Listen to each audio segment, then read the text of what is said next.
The city of La Pine will be hosting the Wall That Heals this year, a memorial for Vietnam veterans killed in action. Jordan Williams is here with more. Jordan? Lee, earlier today I spoke with one of the hostesses of the event, Patricia Lopez, who lives in La Pine, and she shared some of her stories with me that she hopes she'll be able to share with those visitors at the memorial. On September 30th, La Pine will become one of 35 cities across the United States to host the Wall That Heals, a replica of the Vietnam Veterans Memorial in Washington, D.C. It gives some recognition to La Pine. More people will get to visit and see what a nice town La Pine is and how friendly the people are. And we have a tremendous amount of vets in La Pine, so they're very excited. Patricia Lopez of La Pine will be one of the hostesses at the memorial and is looking forward to sharing some of her stories. This is a photo of my mom and dad in World War II, shortly after they met. And actually, my mom was working as a Red Cross girl in a hospital, and my dad had been injured and came in the hospital, and I guess decided to pursue her. Yeah, really, that's a true love story right there.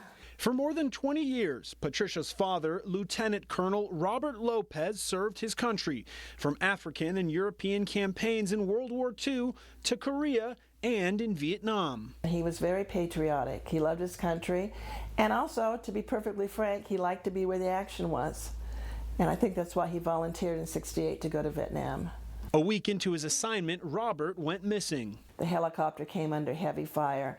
My dad was using a winch type device to lower the men out of the helicopter, and unfortunately they did survive, those men, but my dad and the helicopter pilot were in the helicopter when it crashed. At first, Patricia and her family did not believe the story they were told. Oh, this is a cover-up story. So, I mean, we just didn't believe it. And again, like, he was the kind of guy that could get out of just about any situation.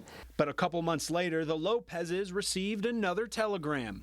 The Secretary of the Army has asked me to express his deep regret that your son, Lieutenant Colonel Robert Lopez, died in Vietnam on March 6, 1968. For 32 years, Robert was officially listed as missing in action until the 90s, when Vietnam allowed the United States to search for and recover the bodies of Americans killed in action.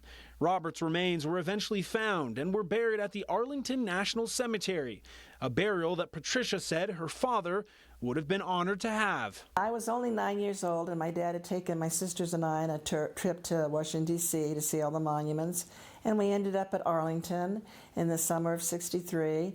And I remember looking at him as a 9-year-old little girl and just saying, "Do you want to be buried here someday?" And he had this most confused look on his face, almost shocked that I had asked him that question.